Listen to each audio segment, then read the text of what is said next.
በስመ አብ ወወልድ ወመንፈስ ቅዱስ አሐዱ አምላክ አሜን። የተወደዳችሁ እግዚአብሔር ቤተሰቦች የእናታችን የእመቤታችን የቅድስት ድንግል ማርያም የአስራት የቃል ኪዳን ልጆች የጻድቃን የሰማዕታት የመላእክት ሁሉ ወዳጆች በተለያየ ቦታ ይህንን መርሃ ግብር የምትከታተሉ በእግዚአብሔር ስም እንደምን ዋላችሁ? እንደምን ቆያችሁ?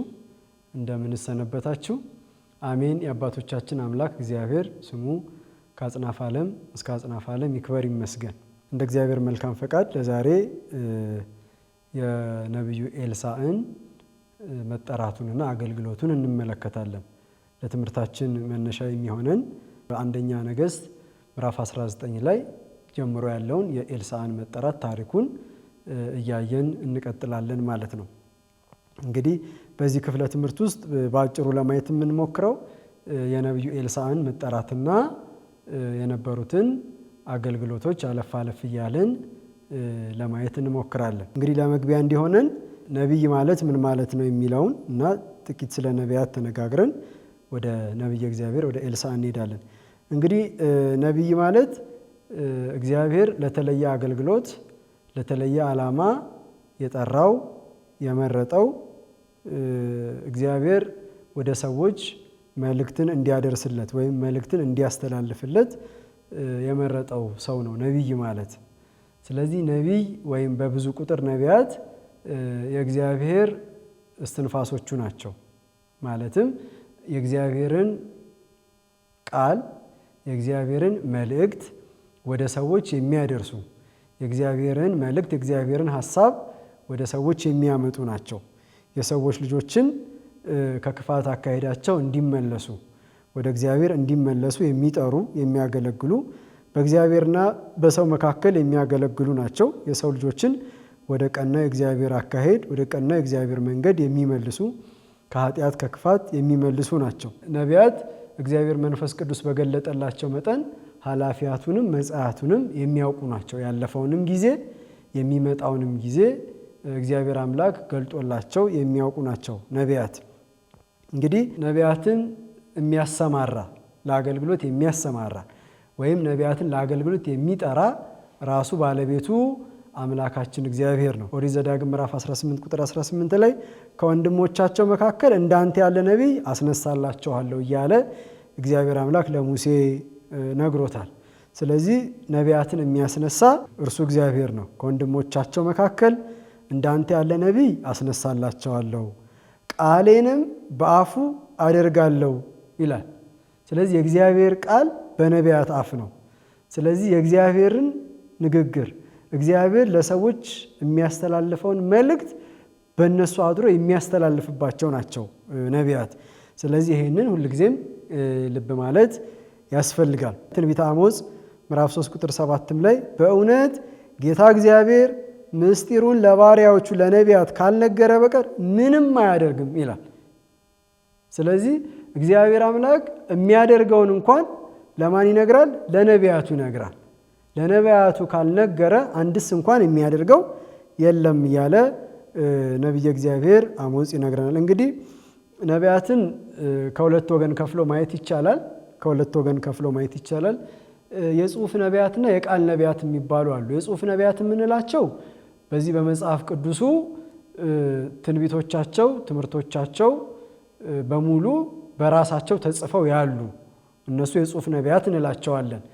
በተለይ ያው የሚታወቅ ነው 16 ነቢያት አሉ በመጽሐፍ ቅዱስ ላይ ከትንቢተ ኢሳይያስ አንስታችሁ እስከ ትንቢተ ሚልክያስ ድረስ 16 ነቢያትን ታገኛላችሁ። የመጀመሪያዎቹ 4ቱ ነቢያት አበይት ነቢያት ይባላሉ። የተቀሩት 12ቱ ነቢያት ደግሞ ደቂቅ ነቢያት ይባላሉ። ስለዚህ የጽሑፍ ነቢያት አሉ። የቃል ነቢያት ደግሞ የሚባሉት ልክ አሁን ባነሳነው መንገድ ትንቢተ ኢሳይያስ፣ ትንቢተ ኤርምያስ፣ ትንቢተ ዳንኤል እየተባለ ትንቢታቸው ያልተጻፈ ነገር ግን በታሪክ ክፍል ውስጥ ወይም በመጽሐፍ ቅዱስ የታሪክ ክፍል ውስጥ ትምህርቶቻቸው፣ ትንቢቶቻቸው፣ አገልግሎቶቻቸው፣ መጠራታቸው፣ ሌሎችም ጉዳዮች የተጻፉ ደግሞ ነቢያት አሉ። ከነዚህ ነቢያት መካከል እንግዲህ ኤልያስ አለ፣ ነቢዩ ኤልያስ፣ እንዲሁም ደግሞ የእርሱ ደቀ መዝሙር የሆነው ነቢዩ ኤልሳዕ አለ ማለት ነው።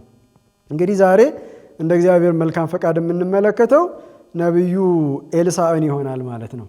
ቅድም በመግቢያ ላይ ለማንሳት እንደሞከርኩት በዚህ በአንደኛ ነገሥት ምዕራፍ 19 ቁጥር 16 ላይ ስለ ነቢዩ ኤልሳ መጠራት ታሪኩ የሚጀምረው አንደኛ ነገሥት ምዕራፍ 19 ቁጥር 16 ላይ ነው። እንግዲህ ኤልሳ ማለት እግዚአብሔር ደህንነት ነው ማለት ነው። ኤልሳ ማለት እግዚአብሔር ደህንነት ነው ማለት ነው። እንዲሁም ደግሞ እግዚአብሔር ጠባቂ ነው ተብሎም ይተረጎማል። እግዚአብሔር ጠባቂ ነው ተብሎም ይተረጎማል። እግዚአብሔር ነቢያቱን በተለያየ መንገድ በተለያየ አጠራር ከተለያየ ቦታ በተለያየ ዘመን መርጦ አስነስቶ ያገለግላሉ። ነገር ግን ለማገልገል ፈቃደኛ ባይሆኑ ቢፈሩ እንኳን ጭምር እንደ ነቢዩ እንደ ኢሳይያስ ደግሞ ፊት እየጸፋ እግዚአብሔር አምላክ ያናግራል፣ ወደ አገልግሎት እንዲመጡ ያደርጋል። ስለዚህ እግዚአብሔር ሰዎችን የመጥሪያው መንገድ የተለያየ ነው። የእያንዳንዳችን ወደ ቤተ እግዚአብሔር ወደ ቤተ ክርስቲያን የመጣንበት መንገድ የተለያየ ነው። ምክንያቱም እግዚአብሔር ጥሪው አጠራሩ ልዩ ልዩ ስለሆነ ማለት ነው። እንግዲህ ነቢዩ ኤልሳም እንዲሁ በተለየ መንገድ ነው የተጠራው። በዚህ በአንደኛ ነገሥት ምዕራፍ 19 ቁጥር 16 ላይ እግዚአብሔር አምላክ ለነቢዩ ለኤልያስ በፋንታህም ነቢይ ይሆን ዘንድ የአቤሜሆልን ሰው የሳፋጥን ልጅ ኤልሳዕን ቅባው ብሎ ለነቢዩ ለኤልያስ ሲናገረው እንመለከታለን። አንደኛ ነገሥት ምዕራፍ 19 ቁጥር 16። ስለዚህ ነቢዩ ኤልሳ አባቱ ሳፋጥ ይባላል፣ መጽሐፍ ቅዱስ ላይ ተገልጿል። ስለዚህ እርሱን በኤልያስ ምትክ ኤልያስ ራሱ እንዲቀባው እግዚአብሔር አምላክ ትእዛዝ ሲሰጠው እንመለከታለን። ከዚህ በኋላ እንግዲህ ታሪኩን ነው የምንተርከው። ነቢዩ ኤልያስ በመንገድ ሲሄድ ነቢዩ ኤልሳዕን በ12 ጥማድ በሬ እያረሰ አግኝቶት መጎናጸፊያውን ጥሎለታል። ያንን መጎናጸፊያ ተከትሎ እርሱም ነቢየ እግዚአብሔር ኤልያስን ተከትሎ ሄዷል። ከዛ በኋላ ተመልሶ ወደ ቤቱ መጥቶ የነበሩትን በሬዎቹን አርዶ ደግሶ የነበሩትን ሰዎች በሙሉ መግቦ አብልቶ ወደ ኤልያስ ተመልሷል። እንግዲህ እዚህ ላይ ነቢዩ ኤልሳ እግዚአብሔርን በተከፈለ ልብ ማገልገል፣ እግዚአብሔርን በተከፈለ ልብ እንደው ቤቴ የሆነ ነገር አለ እንደዚህ ሳላረገው፣ ይሄንን እንዲህ ሳላረገው፣ እንዲህ ሳልሰራ እያልን ማገልገል በጣም ከባድ እንደሆነ አስተማሪ ነው። አንዳንድ ጊዜ በቤተ መቅደስ በስጋ እንገኛለን፣ አካላችን ቤተ መቅደስ ይሆንና ነገር ግን ልባችን ቤት ያሰናዳል። ልባችን ቤት ገብቶ ስራ ይሰራል። ወይም ደግሞ ልባችን የሆነ መንግስት ቢሮም የሆነ ቦታም ገብቶ ጉዳይ ይፈጽማል ወይም ጉዳይ ያስፈጽማል። ይሄ ልብ ሲከፈል ልብ ሁለት ቦታ ሲሆን የሚፈጠር ነው።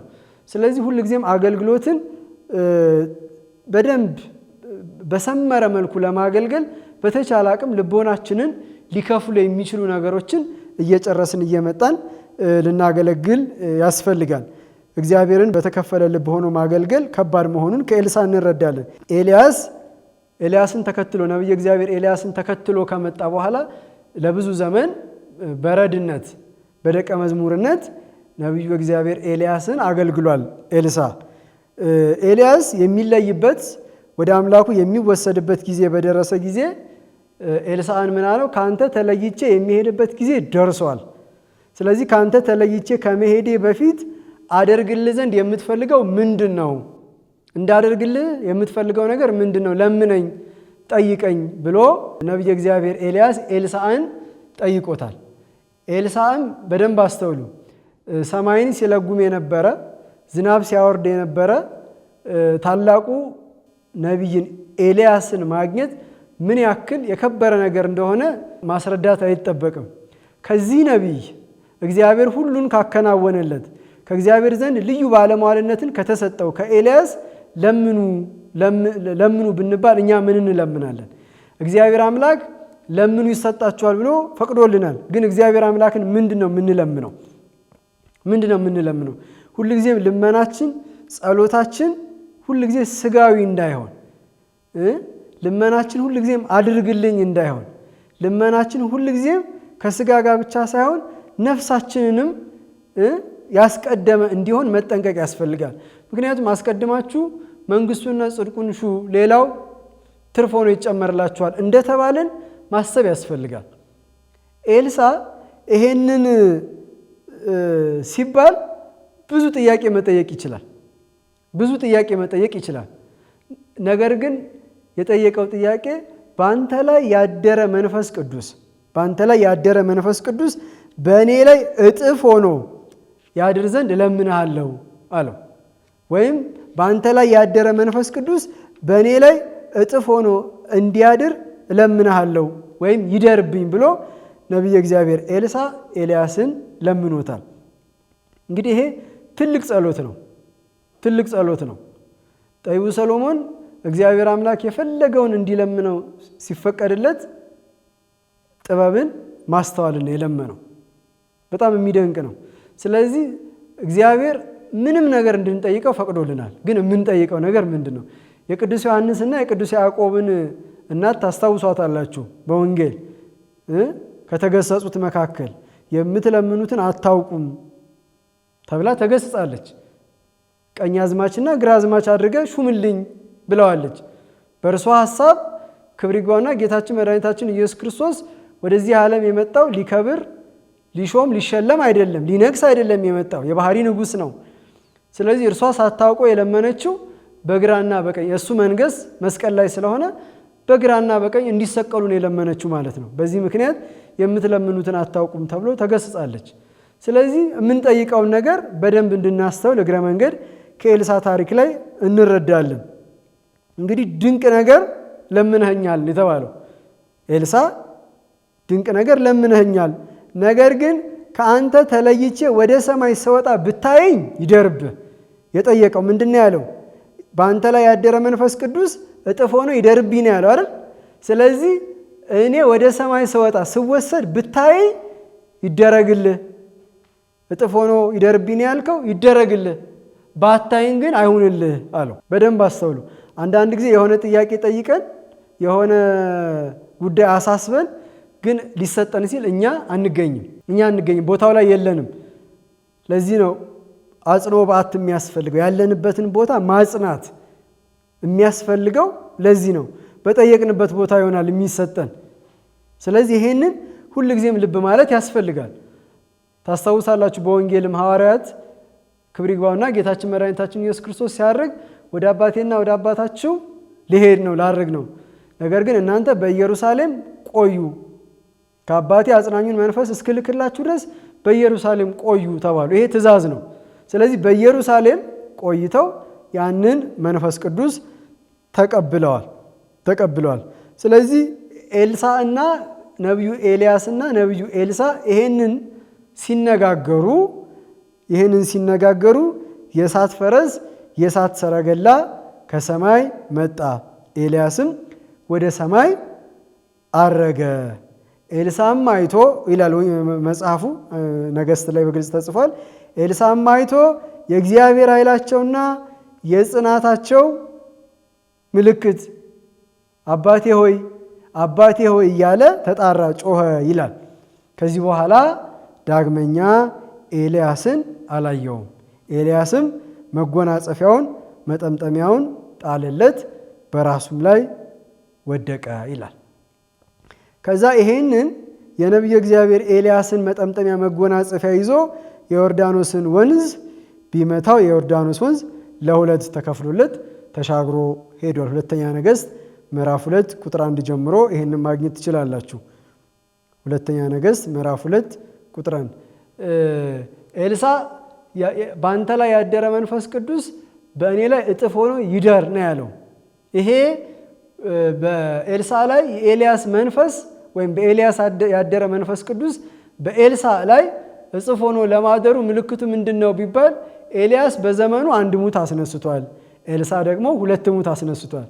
ኤልያስ በዘመኑ ባህረ ዮርዳኖስን አንድ ጊዜ ከፍሎ ተሻግሯል፣ ኤልሳዕ ደግሞ 2 ጊዜ ከፍሏል ብለው መምህራኑ ያስተምራሉ። ያው ነገሥትም ላይ በግልጽ ተቀምጧል። ስለዚህ እግዚአብሔር አምላክ ጸጋ መስጠት ባህሪው ነው። በእርሱ ተከፍሎ የለበትም። ወይም ደግሞ እግዚአብሔር ይሄ ያለው ይሄ የለውም አይባልም፣ ለስም አጠራሩ ክብር ይግባውና። ስለዚህ የጸጋ የስጦታ ሁሉ ባለቤት ነው እግዚአብሔር። ስለዚህ ስጦታን ሁሉ ይሰጣል። ለዚህ ነው ያዕቆብ መልእክት ምዕራፍ 1 ቁጥር 5 ላይ ከእናንተ ግን ማንም ጥበብ ቢጎድለው ሳይነቅፍ በልግስና ለሁሉ የሚሰጠውን እግዚአብሔርን ይለምን እርሱ ይሰጠዋል ይላል።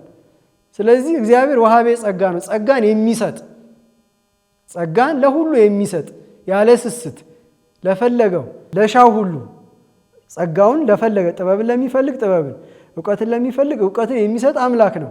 ከኛ የሚጠበቀው ምን ማድረግ ነው? በንጹህ ልቡና ሆኖ እግዚአብሔርን መጠየቅ ነው። ይሄንን እግዚአብሔር አምላክ ያደርጋል።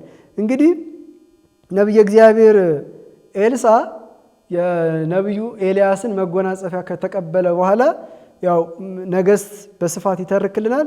የፈጸማቸው አገልግሎቶች የፈጸማቸው ድንቅ ድንቅ ስራዎች አሉ። እነዛን የተወሰኑትን ለማየት እንሞክራለን። የመጀመሪያው ነገር የኢያሪኮን ውሃ ፈውሷል። ይሄ የኢያሪኮ ውሃ ምን አይነት ውሃ ነበረ? መተው ለኤልሳ ከተማይቱ እጅግ በጣም መልካም ናት፣ ለኑሮ የምትመች ናት፣ ሆኖም ግን ውሃዋ ክፉ ነው አሉት። ቃል በቃል ነው የተጻፈው። ውሃዋ ክፉ ነው አሉት። ሚስቶቻችን በጠጡት ጊዜ ይመክናሉ አሉት። ስለዚህ ከዛ ከኢያሪኮ ወንዝ ውሃ ሲጠጡ ሴቶች ይመክኑ ነበረ። በዚህ ምክንያት ከተማይቱ ለመኖር የምትመች መልካም ናት፣ ነገር ግን ውሃ ክፉ ነው ብለው ለኤልሳ መጥተው ነገሩት። ኤልሳ ምን አላቸው? በሉ እንግዲያው ጨው ጨምራችሁ አዲስ ሸክላ አምጡልኝ አላቸው። አዲስ ሸክላ ጨው ጨምራችሁ አምጡልኝ አላቸው። ያንን አመጡለት። ወስዶ ውሃው ከሚመነጭበት ቦታ ላይ ጨመረው። ከዚህ በኋላ ምን አላቸው? ቃል በቃል እግዚአብሔር እንዲህ ይላል፣ ይሄን ውሃ ፈውሼዋለሁ፣ ከዚህም በኋላ ሞትና ጭንጋፍ አይሆንም አለ ይላል። እኔ አረኩላችሁ አላለም። ምንድን ነው ያለው? እግዚአብሔርም እንዲህ ይላል፣ ይህን ውሃ ፈውሼዋለሁ። የፈወሰው ማን ነው? እግዚአብሔር ነው። ኤልሳ ምንድን ነው? ተናጋሪ ነው፣ እያስተጋባ ነው። እግዚአብሔር የነገረውን እየነገራቸው ነው። ይህን ውሃ ፈውሼዋለሁ፣ ከዚህ በኋላ ሞትና ጭንጋፍ አይሆንም አለ ይላል። ከዚህ በኋላ ውሃው እንዳለው ተፈውሶላቸው እስከ ዛሬ ድረስ መልካም ውሃ ሆኖ እየተጠቀሙበት ይኖራሉ። ቀጥሎ በድብ የተበሉትንም ሕፃናት ማንሳት ያስፈልጋል። በነቢዩ ኤልሳ ላይ ሊሳለቁ የሞከሩ ሕፃናት ነበሩ፣ ወጣቶች ነበሩ።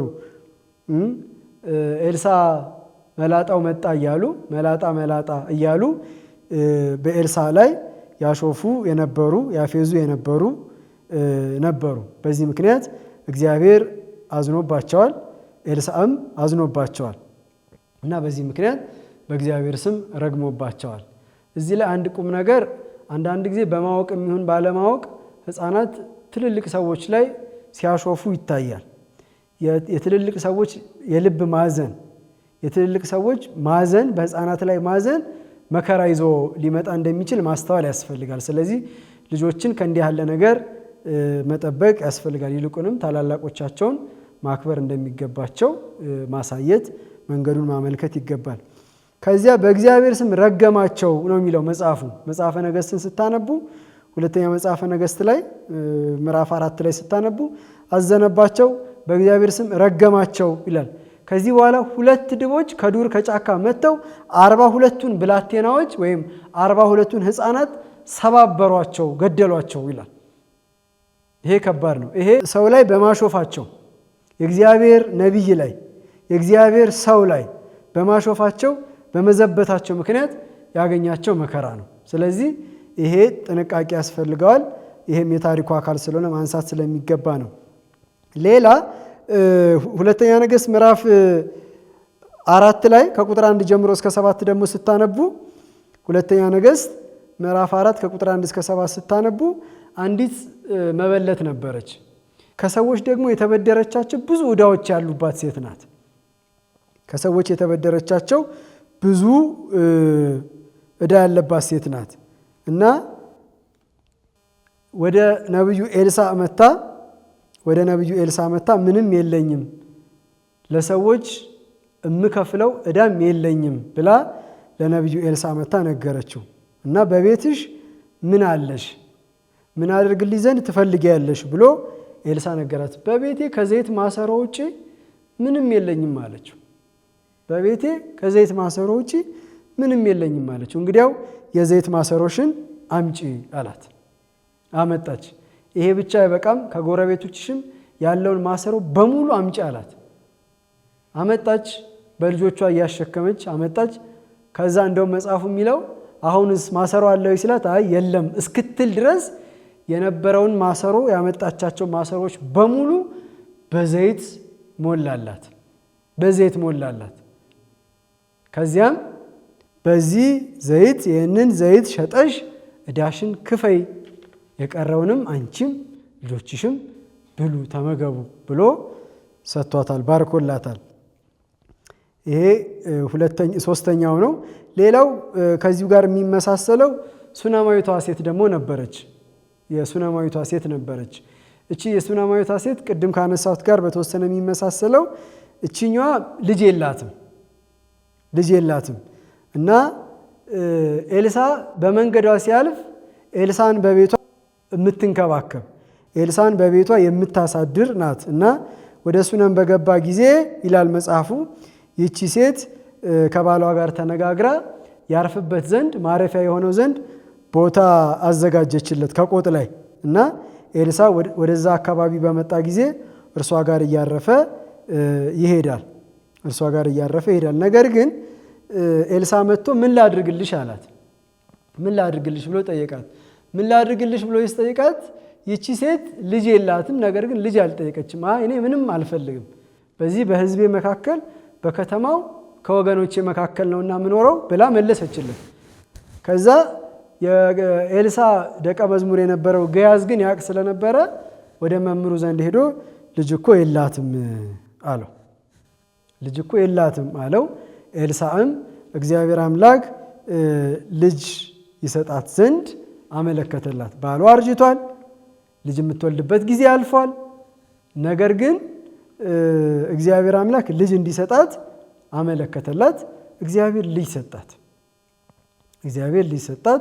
ልጁ አደገ። አንድ ቀን በገበያ መሃል ሆኖ ራስ ምታት ትኩሳት ያዘው። ከዛ አባቱ ወደ እናቱ ዘንድ ይመለስ ዘንድ በሎሌዎቹ ላከው።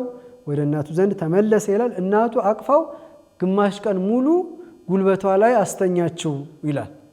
ከዛ ግን በጣም በሚያሳዝን ሁኔታ ነፍሱ ከስጋው ተለየች፣ ሞተባት። ልብ አድርጉ። እሷ አልጠየቀችም፣ ልጅ ስጠኝ አላለችውም። ልጅ የሰጣት እርሱ ነው። ነገር ግን ደግሞ በሞት ተወሰደባት። በጣም አዘነች። ከዛ ግን ምንም አላደረገችም። ያንን ልጅ ወስዳ ከዛ ከቆጥ ላይ ከነበረው ከኤልሳ ማረፊያ ወስዳ አስተኛችው ይላል። ከዛም ረጅም መንገድ ሄዳ ኤልሳን አግኝታ ለኤልሳ ነገረችው። ልጄ ሞተብኝ ብላ ነገረችው። ታሪኩ ረጅም ነው። ስናሳጥረው ኤልሳ ወደ ቤቷ መጥቶ አፉን ከአፉ እጁን ከእጁ ሰውነቱን ከሰውነቱ ገጥሞ ቢያመለክት ሞቶ የነበረው ያ ሕፃን ተነሳ። ይሄ ሁለተኛ ነገሥት ምዕራፍ 4 ላይ በግልጽ የተቀመጠ ታሪክ ነው። ከቁጥር 8 ጀምሮ የተቀመጠ ታሪክ ነው። ስለዚህ ሞቶ የነበረው ነፍሱ ከስጋው ተለይቶ የነበረው ይህ ሕፃን ተነስቷል። ገላው ሞቀ። ከዛ ነፍሱ ከስጋው ጋር ተዋህዳ ተነስቷል። እንግዲህ ይሄ ሌላው ኤልሳ የፈጸመው አገልግሎት የፈጸመው ድንቅ ተአምር ነው። ሌላ እዚሁ ምዕራፍ 4 ላይ ከቁጥር 38 ጀምሮ ደግሞ ኤልሳ የተመረዘ ምግብን እንደፈወሰ በግልጽ ተቀምጧል። ምዕራፍ 5 ስትጀምሩ ደግሞ ኤልሳ ንዕማንን ከለምጽ መፈወሱን እንመለከታለን። ንዕማን የተባለው ሰው ታሪኩን እንደምታውቁት የሶሪያ አለቃ የነበረ በሀገሩ እነ ፋርፋን የመሳሰሉ ውሃዎች የነበሩ፣ ነገር ግን በሰራተኛው አመልካችነት ወደ ኤልሳ ዘንድ መጥቶ ኤልሳ ወደ ውሃው ብቅ ጥልቅ እንዲል አዞት ውሃው ውስጥ ብቅ ጥልቅ ብሎ ከለምጹ የተፈወሰ ሰው ነው ንዕማን። እንግዲህ ይሄንን ካደረገ በኋላ የነብዩ ኤልሳ ቅድስና የነብዩ ኤልሳ የደረሰበት የቅድስና ማዕረግ በደንብ የሚታየው ስጦታ ይዞ መጥቶ ለኤልሳ ሊሰጠው ፈለገ ንዕማን። ነገር ግን ኤልሳ እንደማይፈልግ ነገረው። ንዕማን ሲመለስ በሁለት በቅሎ ኤልሳ ከነበረበት ከዮርዳኖስ ማዶ ካለው አፈር 2 በቅሎ ያክል ጭኖ ይዞ ሄደ ይላል። 2 በቅሎ ያክል ጭኖ ይዞ ሄደ። ከዚህም በኋላ ያው ገያዝ ተከትሎ ሄዶ እንግዶች መጥቶብኛልና ይሄንን ላክልኝ ብሎሃል ብሎ ያልታዘዘውን ያልተባለውን መምህሩ ኤልሳ ያላዘዘውን ተቀብሎ መጣ። ኤልሳም ይህ ሲሆን በመንፈስ ያውቅ ያይ ስለነበር ወዴት ሄድክ ወዴት ጠፋ ሲለው አይ መምህር እዚሁ ነበርኩ የትም አልሄድኩም አለ። እንግዲያው በንዕማን ላይ የነበረ ለምጽ ባንተ ላይ ይውጣ ብሎት ገያዝ በለምጽ እንደተመታ መጽሐፉ ይነግረናል። ይህንንም እዚሁ ሁለተኛ ነገሥት ምዕራፍ 5 ላይ በግልጽ የምንመለከተው ነው። ስለዚህ ለነቢያት የተሰጠውን ቅድስና ለነቢያት የተሰጠውን እግዚአብሔር አምላክ የሰጣቸውን የቅድስና ዋጋ የሰጣቸውን ጸጋ የምንመለከትበት ነው። ሌላ ኤልሳ የብረት መጥረቢያን ከውሃ ላይ በእንጨት እንዲሳፈፍ አድርጓል። እንግዲህ እንጨት ውሃ ውስጥ መስጠም አይችልም፣ ብረት ደግሞ ውሃ ላይ መንሳፈፍ አይችልም። ይሄንን በተቃራኒ ያደረገ ነው ኤልሳ። ስለዚህ የሰጠመውን ብረት የሰጠመውን የመጥረቢያ ብረት በሚንሳፈፍ እንጨት በተቃራኒው ብረቱ እንዲንሳፈፍ እንጨቱ ደግሞ እንዲሰጥም ያደረገ ነቢይ ነው። ስለዚህ ይሄንንም ከዚሁ ከኤልሳ ታሪክ ላይ የምንመለከተው ነው። በተጨማሪ ደግሞ በዚህ ምዕራፍ ሁለተኛ ነገሥት ምዕራፍ 9 አካባቢ ላይ ደግሞ ያው ከበዋቸው የነበሩትን ሰዎች ሰራዊት እንዴት አድርጎ እንዳዳናቸው በተመሳሳይ እነርሱ ጋር ካሉት እኛ ጋር ያሉት ይበልጣሉ ብሎ ደቀ መዝሙሩ ከበቧቸውን ሰራዊት ሲመለከት ፈርቶ ተጨንቆ መጥቶ ለመምህሩ ሲነግረው ኤልሳዕም እነርሱ ጋር ካሉት ይልቅ እኛ ጋር ያሉት ይበልጣሉ ብሎ ይህንን ነግሮት እነዛንም እንዴት አድርገው እንደተወጡ መጽሐፍ ቅዱስ በግልጽ ይነግረናል። እንግዲህ ከበዛው በጥቂቱ ነቢየ እግዚአብሔር ኤልሳ ያደረጋቸው ድንቅ ተአምራት በዚህ በመጽሐፈ ነገሥት በተለይ መጽሐፈ ነገሥት ሁለተኛን ከምዕራፍ 1 እስከ ምዕራፍ 8 ድረስ ስታነቡ ታገኙታላችሁ። ይህንን ያነሳ ነው ያለ ምክንያት አይደለም። ሰኔ 20 ቀን ነቢየ እግዚአብሔር ኤልሳ ረፍቱ በቤተ ክርስቲያን የሚታሰብበት ስለሆነ ነው። እግዚአብሔር አምላክ ከነቢዩ ከኤልሳ እንዲሁም ከመምህሩ ከነቢየ እግዚአብሔር ከኤልያስም ረድኤት በረከት ያሳትፈን፣ በምልጃቸው ይጠብቀን። ይቆየን። ወስብሐት ለእግዚአብሔር።